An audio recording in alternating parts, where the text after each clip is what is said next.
ሰላም ውድና የተከበራችሁ የኤልሲ ቤተሰቦች እንዴት ናችሁ? ደህና ናችሁ? እኔ ደህና ነኝ፣ እግዚአብሔር ይመስገን። ሁሉ ሰላም፣ ሁሉ መልካም። እኔ ጋር ሁሉ ሰላም፣ ሁሉ መልካም ነው። እንግዲህ ዛሬ በአዲስ ቪዲዮ በአዲስ መረጃ መጥቼላችኋለሁ ማለት ነው። እሱንም እንግዲህ እናንተ ላይክ እና ሸር ሰብስክራይብ እያደረጋችሁ ቤተሰብ እንድትሆኑኝ ከወዲሁ እየተናገርኩኝ ዛሬ ይዤላችሁ የመጣሁት እንግዲህ ስለ ሙኒት ጉዳይ ነው። እንግዲህ ከዚህ በፊትም ስለ ሙኒት ጉዳይ ይዤላችሁ መጥቼ ነበረ። እሱም ደግሞ ምንድን ነው ሙኒት ፀሐይ ላይ ነው። በነገራችን ላይ በጣም ፀሐይ ላይ ነው ያለሁት፣ ምክንያቱም ውስጥ ልጆቹ ስለተኙ ድምጽ ላለማውጣት ማለት ነው። እና ሙኒት እንግዲህ ክስ መጥቶባታል ማለት ነው። እሱም ክስ ምንድን ነው እንግዲህ አሁን እንደምታዩት ልጇን ድራለች ማለት ነው። ልጇን ስትድር ደግሞ የጎጃም ቀሚስ ለብሳ ስለመጣች አሁን ላይ ጎጃሜ ነኝ ያለችው የሰዎችን ብር ስለበላች ብር አምጭ እንዳንላትና የእኛን ብር ደግሞ ልጇን ድራበታለች፣ እንዲሁም ደግሞ ድንግሏንም አሰርታበታለች፣ እንዲሁም ደግሞ ቂጧን አሰርታበታለች። በእኛ ብር ነው እንደዚህ ቂጧን ያሰራችው ሰርጀሪ ብለው እንግዲህ ክስ ቀርበዋል በጆከር ቤት ማለት ነው። በጣም በሚያሳዝንና በሚያናድድ ሁኔታ እንግዲህ እንደዚህ አይነት ነገሮች እየተደጋገሙ ከሙኒት ላይ ይመጣል። እስከ መጨረሻው ቪዲዮን ካያችሁ ማስገባላችሁ ይሆናል ማለት ነው። ግን እናንተ ከወዲሁ ሀሳብ አስተያየታችሁን ኮሜንት ላይ ያስቀምጡልኝ ማለት ነው። በጣም በሚያሳዝንና በሚያናድድ ሁኔታ እንግዲህ የሰውን ብር እየቀሙ ለአንዱ እያስለቀሱ ለአንዱ ለመወደድ የማይደረግ እጥረት የለም ማለት ነው። እኔ ሀሳብ አስተያየቴን የምሰጥበት ምክንያት ምንድን ነው? አቶ ሙኒት በቂጥ ሻምላክ በድንግልና ሻምላክ እንግዲህ ለባሌ ባላንታይን ሰጥቸዋለሁ፣ ባላንታይን ዴይ ድንግሌን አሰርችን የሰጠውት ብላለች ማለት ነው። በጣም በሚያናድደው ሁኔታ እንግዲህ ከዛም ስንት ነው ዋጋው ብለው ሲጠይቋት እንግዲህ 6000 ድርሃም ነው፣ እንዲሁም ደግሞ ወደ አሜሪካ ዶላር ሲቀየር ደግሞ 2000 ዶላር ነው ብላለች ማለት ነው። እንግዲህ ድንግልና ለማሰራት ይህን ያክል ብር ከፍላ ድንግልና እያሰራች ትገኛለች ማለት ነው። ሌሎቹ ደግሞ ወንድሞችን ታመጣልናለች፣ እህታችን ታመጣልናለች ብለው ደግሞ እስከ ምናምን ሺህ ብር እስከ 100 ምናምን ሺህ ብር እየከፈሉ አሉ፣ እስከ 200 እስከ 300 ሺህ ብር እየከፈሉ አሉ ማለት ነው።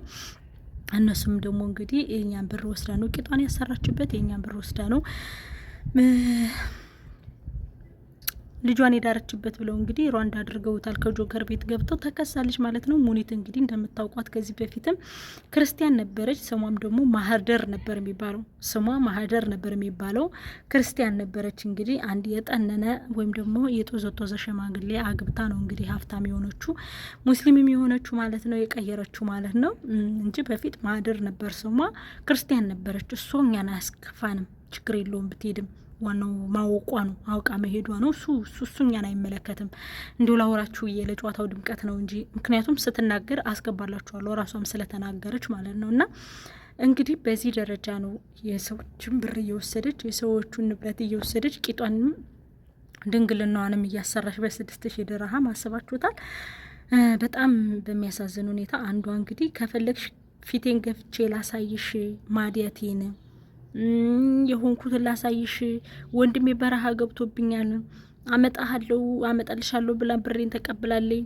እኔ ልጆቼን ትቼ ሁሉን ነገር ትቼ ወንድሜን ታመጣልኛለች ብዬ እንኳን ለታመጣልኝ ብሬን እንዳለው ወስዳ ይሄው ቂጧን ተሰራችበት ብላ ነው እንግዲህ የተናገረች። ሙኒትም ደግሞ አዎ ተሰርችበታለሁ፣ ምንም አባሽ አታመጭም ብላታለች። አትገረሙም? ምንም አባሽ አታመጫለሽ? አዎ ቂጤን ተሰርችበታለሁ፣ ድንግልናዬንም ለባላንታይን ላይ ድንግልናዬንም ተሰርቼ ለባሌ ሰጥቼዋለሁ። ስጦታ የሰጠሁት ድንግልና ነው። ምክንያቱም ድንግልናውን ያሰራችሁ በ6000 ድርሃም ስለሆነ ማለት ነው። ቂጡ ቆይቷል፣ አብያ ስለሸፈነው ነው እንጂ በነገራችን ላይ አብያ ሸፍኖት ነው እንጂ ቂጡ ከተሰራ ቆይቷል። ዳሌዋ ከተሰራ ቆይቷል። አስገባላችኋለሁ ዳሌዋንም ማለት ነው። እና ይሄ ዳሌ እንግዲህ ወደዚህ ወረግ ሲል የነበረው ዳሌ እንግዲህ ቱርክ ነው የተሰራው። ዳሌዋ ግን ቆይቷል ማለት እንደዚህ ሰው ሳይባንን ምናምን ነው። እንዲሁም ሀቢባ ራሱ ከሷ አይታ ነው ሄዳ የተሰራችው ሀቢባ ራሱ ማለት ነው። እና ቂጧን አሰርታ መታለይ። እንደገና ደግሞ አሁን ደግሞ ባላንታይን ዴይ ደግሞ ለባሏ አዳዲስ ነገር አንዴ ከሳ፣ አንዴ ወፈር፣ አንዴ ጨመር፣ አንዴ ቀነስ፣ አንዴ ጠረጠብ፣ አንዴ ደረቅ እያደረግን መስጠት አለብን ለባለቤትየው ብላ እንግዲህ መልስ ሰጥታለች ማለት ነው። በጣም በሚገርምና በሚደንቅ ሁኔታ እንግዲህ ባላንታይን ዴይ ድንግልናዋን አሰርታ ሰጥታለች። የደሃ ብር እንግዲህ በጣም ያሳዝናል በእውነቱ በጣም የሚገርም ነው። እኔ ልቤ ተሰብሯል በእውነቱ። እናንተ ማሳብ አስተያየታችሁን ስጡበት። ንግግሯን ስትሰሙት በራሱ በጣም ነው ልብ የሚያዞረው ማለት ነው። ሰው እንግዲህ ኢትዮጵያ ውስጥ ምን እየተካሄደ እንደሆነ እናንተ ታውቃላችሁ፣ ምን እየተደረገ እንደሆነ። ግን በዚህ ደረጃ አስባችሁታል? ድንግልናን እያሰሩ ለባል መስጠት፣ ብር እየከፈሉ ድንግልናን እያሰሩ ለባል መስጠት። ስንት የተራበ የተቸገረ እያለ እንዲሁም ደግሞ ስንት ተቸግሮ ተጥመዝምዞ ከሷ ደጃፍ የሚወድቅ እያለ እነሱን እንደማበስ እንግዲህ የስንት አመት የኖረ በ25 አመት ሲወቀጥ የኖረ ድንግልና እንግዲህ አስቀይራ ሰጥተዋለች ለባልየው። ገራሚ ነገር ነው በእውነቱ። በጣም ነው የገረመኝ። እኔ ባልየው ለራሱ ይህ ሁሉ ህዝብ እያለቀሰ ድንግልና ተሰጥቶት ድንግልና እንደ አዲስ ተሰርቶ ሲሰጠው መቀበሉ እሱ ለራሱ ሀራም አለኝ። እውነት ሀራም ነው። እስኪ ቢራ እሱ ራሱ ጭካኔው ጌታ። ይህ ሁሉ ህዝብ እያለቀሰ ይህ ሁሉ መከራውን እያየ እያለቀሰ እንግዲህ ድንግልና 6000 ብር አሰርታ ስትሰጠው መቀበሉ የእሱ ራሱ ጭካኔው በእውነቱ። አረ በጣም ከባድ ነው ወገኖችዬ፣ በጣም ከባድ ነው በዚህ ደረጃ። ታዲያ አረ ነውር ነው ወገን። እንዴ ድሀ እያለቀሰ የድሀን ገንዘብ አሰርቶ ድንግልና አሰርቶ እንግዲህ ለሱ መስጠት፣ እሱ ራሱ የጭካኔው ተሰርቶ ሲቀርብለት መብላቱ። ድንግልናው ተሰርቶ ክሽን ተደርጎ በመርፌም በምንም ገጣጥሞ ሲሰጡት ያንን ድንግልና ለማፍረስ መሄዱ ለራሱ ለመብላት መሮጡ ለራሱ የሚያሳስብ ነገር ነው በእውነቱ። ለነገሩ ወንዶች እንኳን እንደዚህ ተደርጎ ተሰጥቷቸው እንዲያውም እንዲሆናቸውና ምን ልላችሁ ፈልጌ ነው። እኔ ወደ ዋናው ጉዳይ ስገባ ለሚያለቅሱት ፍትህ እንጠይቅላቸው፣ ብራቸውን ለተበሉት ፍትህ እንጠይቅላቸው። እንግዲህ ወይዘሮ ሙኒት በእውነቱ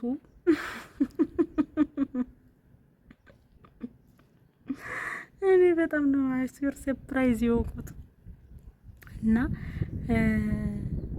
ጆከርም እንግዲህ የወሰደ ያሰራሻትን ድንግልና ትመልሻታለሽ ብሏል። እንግዲህ ብሩንም ትመልሽላቸዋለሽ፣ አንፋታም፣ እኔም ካልሞትኩ በስተቀር ማንም አያሸንፈኝም ብሏታል። እንግዲህ ሙኒትም ለሱ ምላሽ ሰጥተዋለች። አንተ ምንም አታመጣም፣ ስፈልግ በባሌ ስፈልግ ባንዷ ልጆቼ ስፈልግ ባንዷ ልጄ ስፈልግ በባሌ ስፈልግ በራሴ መኪና የመንቀሳቀስ ዝንጥ ያልኩ አፍታም ነኝ። አንተ ጋር ከኔ ጋር ምንም የሚያዳርስህ ነገር የለም፣ ራስህን ቻል ብለዋለች። እሱም ደግሞ የሰዎቹን ብር ካልመለሽ መቼም ቢሆን አንላቀቅም ብለዋል። እንግዲህ እነሳሪም ደግሞ ሰርጀሪ ነው ማለትም ይሄ አርቲፊሻል ዳሌ ነው ምናምን ብለው ሲናገሯቸው አርቲፊሻል አይደለም በማለት በመወራረድ እንግዲህ ሄደው ነክተውታል። ዳሌውን ነክተው አይተውታል። እንግዲህ ያንን ዳሌም ደግሞ በጣም በሚገርምና በሚደንቅ ሁኔታ እንግዲህ እነ ሙኒትም ማነው እነ ሳራም እነ መሲ ብርጅስቶንም ማሚ እያሉ እንግዲህ ሄደው ሲነካኩት የተሰራ መሆኑን አይተውታል። እነሱም ደግሞ ትክክለኛ ቂጥ ነው ብሎ መስክረዋል። እንግዲህ ምንም ማድረግ አይቻልም። ዘይገርም ነው። አረመኑን ሰጠሽ ያስብላል። ነፍሱን የማረውና በእውነቱ ተሸክመው እየዞረች ነው የደሃ ብር። ያን ሁሉ ቂጥ ግን የራሷ እንዳይመስላችሁ የስንት ኢትዮጵያውያን ገንዘብ መሰላችሁ። እና አማሮች እየመለላችሁ ፈልጌ ነው። ታሞ ከመማቀቅ አስቀድሞ መጠንቀቅ ይላል የሀገሬ ሰው። ታሞ ከመማቀቅ አስቀድሞ መጠንቀቅ ነውና እናንተ በቻላችሁት መጠን በሚመቻችሁና በምታስቡበት ያክል መጠን የሰውን ብር እየበላችሁ እና የሰውን ብር እየበሉ የሰው ብር ተጠራቅሞ ዳሌ ሲሆን እንግዲህ ከሙኒት ላይ አይተናል ማለት ነው ወገኖችዬ። የሰው ብር እየወሰዱ የሰውን ብርም እየበሉ እንግዲህ በዚህ ደረጃ ሲደልሙና በዚህ ደረጃ ሲያምርባቸው አይተናል። እንግዲህ ሁሉም ሰው ሰሞኑን ደግሞ ጎጅሟል። ሁሉም ጎጃሜ ነኝ ለማለት ሞክሯል። በጣም በሚያናድድና በሚያሳዝን ሁኔታ እንግዲህ ማሮችዬ፣ ፍቅሮችዬ ያው ታውቃላችሁ ውጭ ላይ ነኝ ያለሁት። ነፋስም አለ ፀሐይም አለና ምን ልላችሁ ፈልጌ ነው። ፍትህ ብራቸውን ለተበሉ እህት ወንድሞቻችን፣ ፍትህ ብራቸውን ለተቀሙ ወገኖቻችን፣ ፍትህ እያልን ፍትህ ልንጠይቅላቸው ይገባል። እንዲሁም ደግሞ እነ ጆከርም እነ አብዱዝ እነ ሰይድ ወረባቦ ምናምን እንግዲህ የሰውን ብር ትመልሳለች ብሎ ቃል ገብተው ነበረ። ሁሉም ሰው እንግዲህ እንድትመልስም ብራቸውን እንድትሰጣቸውም እየጠየቁ ነው። ሁሉም ሰው እየጠየቀ ነው ማለት ነው። ማንኛችንም ቢሆን የሰውን ብር ልንመልስ ግድ ነው። ሁላችንንም የሰውን ብር መመለስ አለብን ብዬ አስባለሁ። ማሮችዬ ፍቅሮችዬ የሰው ብር አስመልሱላቸው፣ የምስኪኖችን ብር አስመልሱ። ዝም አትበሉ፣ ዝም ብላችሁ አትዩ። ሰው ሲያለቅስ ጥሩ አይደለም፣ ሰው ሲያዘን መልካም አይደለም። የሰው ብር ወስዶ ማስለቀስ መልካም አይደለም። እሪጥ እሪጥ ማለት ለሰው ልጅ የሰው ጀግና እንጂ የጊዜ ጀግና እንጂ የሰው ጀግና የለውም በነገራችን ላይ እና የሰው ጀግና እንደሌለው ሁሉ የጊዜ ጀግና እንደሌለው ሁሉ እናንተም እንግዲህ በምትችሉት መጠን የሰውን ብር አስመልሱ ለማለት እወዳለሁ።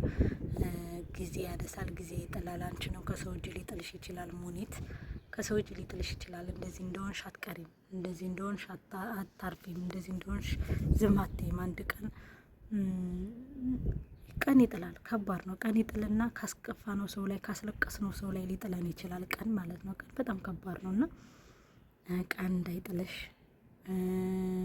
አወዳደቅሽ እንዳይከፋ። በጣም መጥፎ አወዳደቅ ትወድቂያለሽ። ለዛም ደግሞ መልካም ላይሆንልሽ ስለሚችል የሰው ብር መልሽ ለማለት እወዳለሁ። ብዙ ዛዛውባችሁ መሰለኝ። ላይክ እና ሼር ሰብስክራይብ እያደረጋችሁ ቤተሰቡ ነው ዳይ ወደ ቤት። ስለዚህ እሁድ ቦርጭ አለሽ? ቦርጭ ነው ማጥፋት የምትፈልጊው? ቦርጭ ጠፍቷል። አሁን ትንሽ ነው የወጣው። ትንሽ ቦርጭ፣ ትንሽ ሁሉም ደግሞ ሰብሰብ ይበል። ትንሽ ጥሩ ግን ሞር ግን እንዳትከሺ። አሁን ያለሽበት በጣም ቆንጆ ነው። በጣም ትናንትና በዛ ላይ ደግሞ ይኸውልሽ ሀቡዬ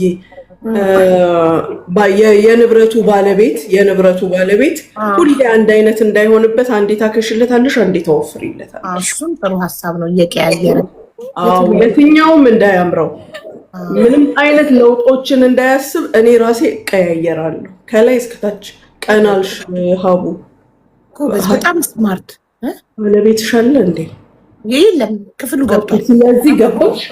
በተለያዩ መንገዶች ሴት ልጅ እራሷን በንግግር ባረማመድ፣ ባለባበስ፣ በሁሉ ነገር ሁሉ ጊዜ አዲስ መሆን አለባት። መሰልቸት የለባት በአንድ አቋም። ይሄን አምናለሁ እኔ። በጣም ጥሩ ሀሳብ እስማማለሁ። ሴቶች ተጠቀሙበት። የምር ጥሩ ምክር ነው። ደስ ይለኛል ሀቡ ታውቂያለሽ፣ ይሁን አዲስ ነገር መፍጠር